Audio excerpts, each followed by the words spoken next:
Asu. Om Namo Bhagavate Vasudevaya. Om Namo Bhagavate Vasudevaya.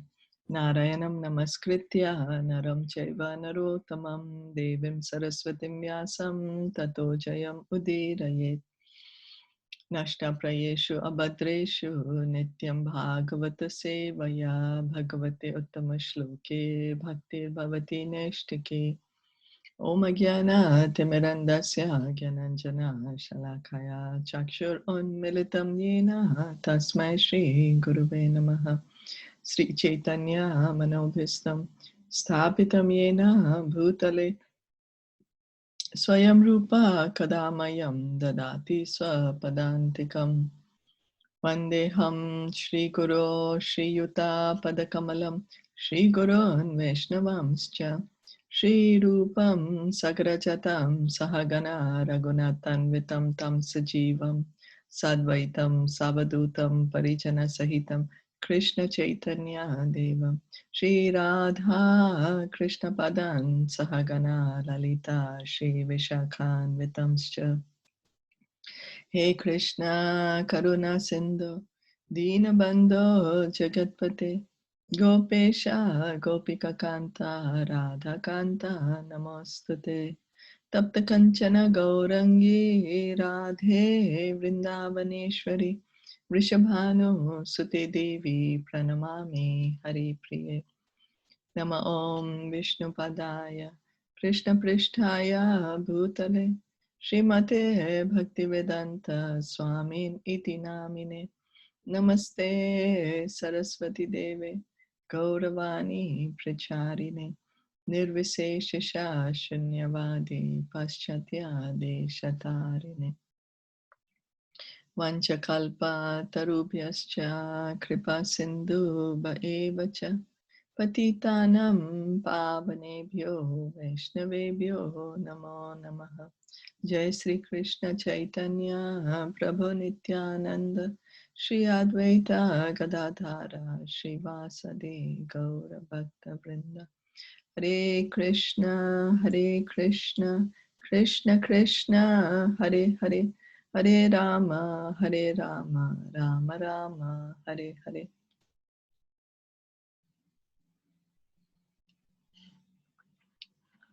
Let's continue reading by Srimad Bhagavatam, Canto 2, Chapter 9, Text 21. We saw how Lord Brahma saw the Lord face to face and the Lord shook hands with Brahma.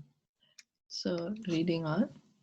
Varam varaya bhadram te varesham mabhivanchitam brahman shreya parishramah pumsam mad darshanavadihi. Translation and purport by His Divine Grace, A.C. Bhaktivedanta Swami Srila Prabhupada. I wish you good luck, O Brahma. You may ask from me, the giver of all benediction, all that you may desire. Krishna is saying, giver of all benediction. You may ask from me, the giver of all benediction, all that you may desire. So Krishna is saying here clearly, you can ask from me anything. To Brahma he's saying, because he's the one who gives all the benedictions. We are thinking, oh, I'm getting some result if I'm praying to a certain demigod or doing certain penance or certain charity. But all that we can get the result because Krishna gives it. Otherwise, we wouldn't be able to get it. You may know that the ultimate benediction as the result of all penances is to see me by realization. Now, Krishna is also saying, what's the highest benediction that one can get? The highest result, the perfection, and that is to realize Krishna, to see me by realization, not artificially, not that somebody will give a shock and you can see an image of Krishna or Vishnu or Narayan, it's the same, but to realize Krishna. The ultimate realization of the Supreme Truth is knowing and seeing face to face the personality of Godhead. Realization of the impersonal Brahman and localized Paramatma features of the personality of Godhead is not ultimate realization. When one realizes the Supreme Lord, one does not struggle hard, I'm sorry, to perform such penances. In the next stage of life is to discharge devotional service to the Lord just to satisfy Him. So there are three phases of God realization: Brahman, Paramatma, and Bhagavan. Brahman is the realization that God is light, but that's the light which is coming from Krishna's body. Then a bit higher than that is, that God is Paramatma in everyone's heart, in every living entity and every atom of the universe. And the ultimate, the highest realization is to understand that Bhagwan Sri Krishna, Shyam Sundar Krishna is God, and that the impersonal Jyoti and the Paramatma are His features. They are His features, His expansions. And then what happens when one realizes God, that He's a person, then he doesn't need to do so many penances and cultivate knowledge. What he needs to do is engage in devotional service. Engage in devotional service for the pleasure of the Lord. In other words, one who has realized and seen the Supreme Lord has attained all perfection, because everything is included in that highest perfectional stage. The impersonalists and the pseudo-mystics, however, cannot reach this state. So the only way that one can see the Lord is by engaging in bhakti yoga, in discharging devotional service to the Lord, which begins by hearing and chanting the holy name and reading from the scriptures like Bhagavad Gita and Bhagavatam. Is that okay? Yes. Yes. And then let's go to the next verse. So Text. here God is telling Brahma that I am the giver of all the benedictions. Yes. Right? That he's instructing him that the final result is my self-realization and I am the giver of all the benedictions. Yes. To all. Okay. Yes. Same as he says in the Bhagavad Gita, Krishna says in the Bhagavad Gita that whatever faith anybody has, I made it, make it stronger, but I'm the one who's giving everything to that person. So here also Krishna is saying the same thing. Is that okay? Okay. Yeah. Okay. Thanks. I am the cause of all causes. Yes, I'm the cause of all causes. That's right. And also because we have faith in so many different things. Oh, if I pray to this one, I will get, many people, for example, they pray to Lord Shiva to get a good husband, But then Krishna says, I make that faith strong, but actually I am the one who will give the good husband. But I will make that person's faith strong in Lord Shiva because that's what they want to do. But if somebody comes to me, I will give them everything anyways. And I will strengthen their faith in me. So yes, he's the one who gives everything. Because everything ultimately is his. He's the controller. So reading on, text 22. Manishitanu bhavoyam mama lokavalokanam yad upashrutya rahasi chakartha paramam tapaha. The highest perfectional ingenuity is the personal perception of my abodes, and this has been possible because of your submissive attitude in the performance of severe penance according to my order. The highest perfectional stage of life is to know the Lord by actual perception by the grace of the Lord. This can be attained by everyone who is willing to discharge the act of devotional service to the Lord as enjoined in the revealed scriptures that are standard and accepted by the bona fide acharyas, spiritual masters. So somebody says, I want to see God, show me God. Sure, we can see. We just have to follow the process. Follow the process which is given by the acharyas, which is given by the representative of Krishna, and we can see God. And that's the highest perfection. For example, the Bhagavad Gita is the approved Vedic literature accepted by all the great acharyas such as Shankara, Ramanuja, Madhva, Caitanya, Vishwanath, Baladev, Siddhanta Saraswati, and many others. In that Bhagavad Gita, the personality of Godhead Sri Krishna asks that one always be mindful of him, always be his devotee, always worship him only, and always bow down before the Lord. And by doing so, one is sure to go back home, back to Godhead, without any doubt. So Krishna says clearly in the Bhagavad Gita, Man mana bhava mad bhakto, always think of me, become my devotee, worship me and bow down before me. And in this way, for sure you will come back to me. That's Krishna's guarantee, without any doubt. We shouldn't have any doubts about what Krishna is saying. He's saying you do it and you will come to me. You're sure to come back to me. So we'll surely go back home when we engage in bhakti yoga, which begins by hearing and chanting. In other places also, the same order is there, that one give up all other engagements and fully surrender unto the Lord without hesitation. And the Lord will give such a devotee all protection. These are the secrets of attaining the highest perfectional stage. So now here Prabhupada is writing, one should give up all other engagements and fully surrender unto the Lord without hesitation. So then somebody might say, oh, that means I don't work? I just sit down and chant? How will I maintain my body? The idea is not to be, even if we sit down and chant 24 hours, we won't be able to do it. Our modes are going to make us work. It's not possible for us. What it means is we follow the instruction of the bona fide representative. We are recommended to chant 16 rounds, follow the 4 regulative principles, and that is how we surrender to the Lord, by surrendering to the representative. And during the day, we need to work whatever position or capacity we are in, knowing that I'm doing this work for the pleasure of Krishna. That not that I want to be attached to the result, but Krishna will be happy. He will be pleased. And the Lord will give such a devotee all protection. These are the secrets of attaining the highest perfectional stage. Lord Brahma exactly followed these principles without any superiority complex, and thus he attained the highest perfectional stage of experiencing the abode of the Lord and the Lord himself with all his paraphernalia.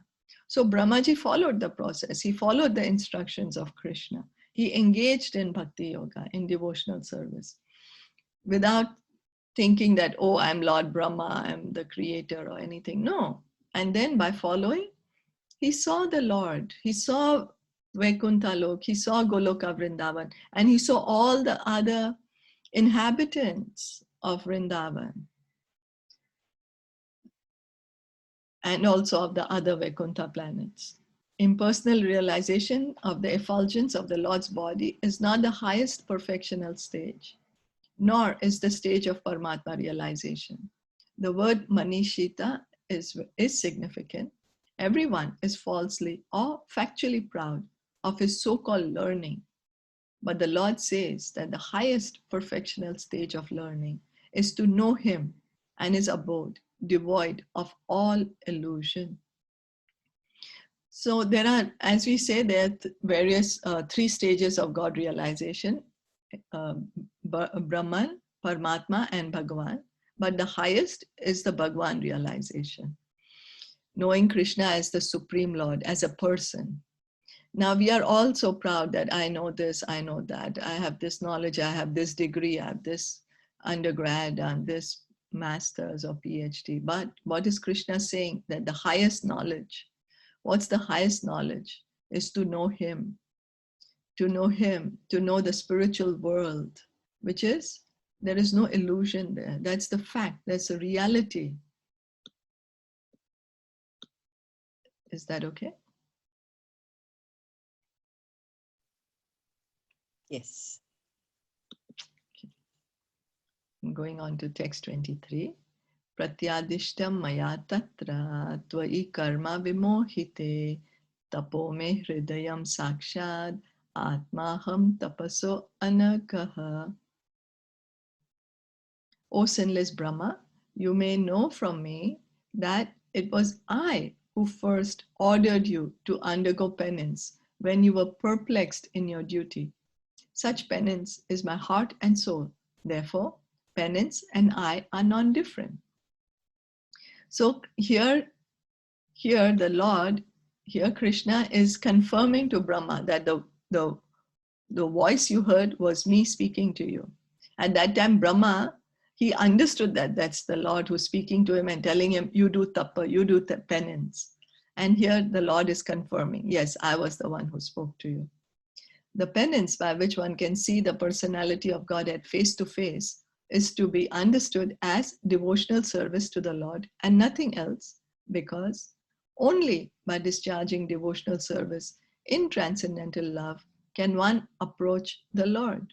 So again here, the importance of bhakti yoga, of devotional service, is being stressed. That it's only by engaging in devotional service can we actually see Krishna face to face, be with him. Devotional service in love. In love, we should do the service we are doing with love, with some attachment, with wanting to be with Krishna, with a desire to please Krishna. Such penance is the internal potency of the Lord and is non-different from him. Such acts of internal potency are exhibited by non-attachment for material enjoyment. So when we are engaging in bhakti yoga, that time we are engaging under the shelter of the internal potency, under the shelter of the yoga maya potency, the spiritual energy. That is spiritual energy. Anything which we are doing for the pleasure of Krishna is under the jurisdiction of spiritual energy, not material. The living entities are engaged in the conditions of material bondage because of their propensity for overlordship. But by engagement in the devotional service of the Lord, one becomes detached from this enjoying spirit. The devotees automatically become detached from worldly enjoyment, and this detachment is the result of perfect knowledge. So what happens? The more we engage in bhakti yoga, in devotional service, then our attachment to this material world reduces. It reduces. Our desire to have sense gratification reduces. And then we get more and more attached to Krishna. And how does this happen? This detachment is because we have perfect knowledge. We have perfect knowledge that we are not the body. We are the soul, eternal parts and parcels of Krishna. Therefore, the penance of devotional service includes knowledge and detachment, and that is the manifestation of the transcendental potency. So when we engage in bhakti, Gyan and Vairagya will follow. We don't need to separately try to endeavor to get knowledge, separately try to endeavor to get renounced. We just engage everything in Krishna's service. Engaging our senses in Krishna's service automatically results in renunciation. And then by hearing about Krishna from Bhagavatam, Bhagavad Gita, we are cultivating knowledge of Krishna, and this is bhakti. This is bhakti. One cannot enjoy material illusory propensity if he desires to return home back to Godhead. Now, if we want to enjoy also and go back to Godhead, then there's a clash. There's a clash in desire. When we say enjoy, means enjoy the body. So there's a clash in desire. If we actually want to go back to Godhead, then our desire to enjoy this material world will be reduced to that degree proportionately. One who has no information of the transcendental bliss in the association of the Lord foolishly desires to enjoy this temporary material happiness. Now, why do we want to enjoy here in the material world? Because we all want to be happy. The souls, we are Satchidananda, we are seeking happiness. And now because we are in the body, we are thinking, if we keep the body happy, if we give the senses whatever they want, we will be happy. Sure, there is some gratification we get. There is some kind of enjoyment. That's why we keep doing it. But we are not able to realize that we can get unlimited ocean of happiness when we are associating with the Lord.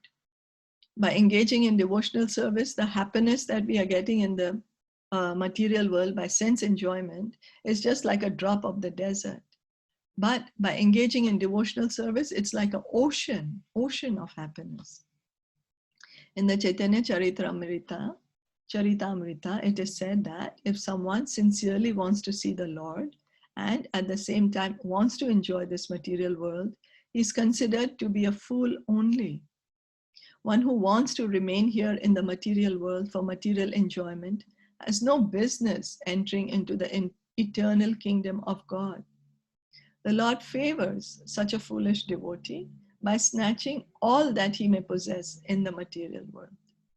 If such a foolish devotee of the Lord tries to recoup his position, then the merciful Lord again snatches away all that he may have possessed.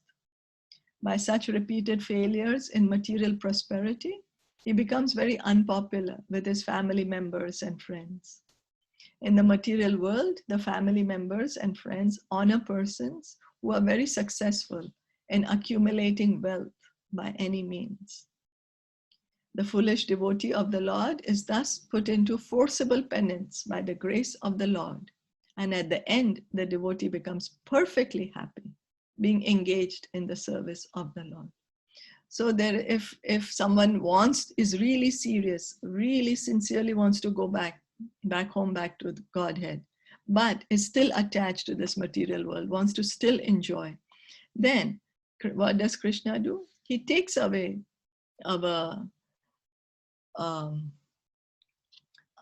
resources here in the material world for enjoyment, just so that we can fully depend on the Lord. Now, somebody might get scared. Oh, if I pray to God, that means he'll take away everything. He'll take away my family members. He'll take away my friends. He'll make me unpopular. What's all this? So I don't want, you know. But then this Krishna does taking away to somebody who's like very, very pure, you know, like really high levels of devotion. Like for Prabhupada, Prabhupada was doing business. He had his pharmaceutical business, but Krishna took away that business. And then Prabhupada was having a family, but then Krishna made his family turn against him. So then Prabhupada left home. And why did Krishna do that? Because Krishna wanted him to preach this Krishna consciousness all over the world. You know, if Prabhupada was still happily engaged in his business and with his family, then where would we go? How would we know about Krishna? How would we know about Bhagavad Gita, Bhagavatam? You know. So, therefore, penance in devotional service of the Lord, either by voluntary submission or being forced by the Lord, is necessary for attaining perfection, and thus penance is the internal potency of the Lord. So anyway, it all depends deep down on our desire. What is our desire? It all boils to that. One cannot, however, be engaged in the penance of devotional service without being completely free from all sins. As stated in the Bhagavad Gita, only a person who is completely freed from all reactions of sins can engage himself in the worship of the Lord. Brahmaji was sinless, and therefore he faithfully discharged the advice of the Lord, Tapa, Tapa, and the Lord, being satisfied with him, awarded him the result. So then we might say, oh, but we are not completely free from all sins. We still have sinful desires, we're committing. Then what is our position? But the more we hear and chant, the more we engage in bhakti yoga, then to that degree we will get purified. We will get purified. Therefore, only love and penance combined can please the Lord, and thus one is able to attain his complete mercy. He directs the sinless, and the sinless devotee attains the highest perfection of life. So if somebody is really sincere that I really want to go back to Godhead, then Krishna will make all arrangements and bring him back to Godhead. Then Krishna will not disregard such a devotee. He fulfills the desire of everyone. He fulfills. People who want to stay back here in the material world, he allows them to stay in the material world. For those who want to go back to Godhead, he makes arrangements to help them to go back to Godhead. Is that okay? So that means that we just have to desire the right desire. We just have to, it sums up that if we have a right desire, then Krishna will arrange everything accordingly. Yes. And so first we have that right desire, and then we engage in bhakti. I mean, for example, if we really want to go back to Godhead, so first we have that desire, and then once we have the desire, what we do? We follow the instructions we're following the instructions of Srimad Bhagavatam. Bhagavatam is saying, follow the representative of Krishna. And what does that mean? Hear and chant about the Lord. And so then, like that, we are taking one step towards the Lord. Is that okay? Yes. So like, suppose we go to the supermarket and we have 1,000 NT. Yeah. So then with that 1,000 NT, we can buy whatever is within that 1,000 NT. But if we desire to buy something without the 1,000 NT, then we have to go back, earn some more money, and then we can buy that. But within the 1,000 NT, whatever desire we have, we can fulfill it. Right? So same way, we have a desire, then we have to follow the process. We have to follow the process. And then with the desire and with the process, then we'll go back home.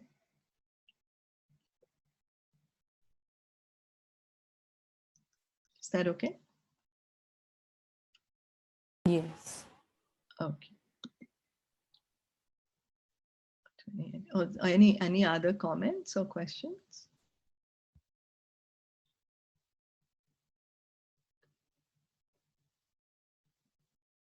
No? Then maybe we can just stop here. Srimad Bhagavatam ki jai, Shila Prabhupada ki jai, Gaur Bhakta Vrinda ki jai, Hari Hari Bol. Thank you for joining in, and have a great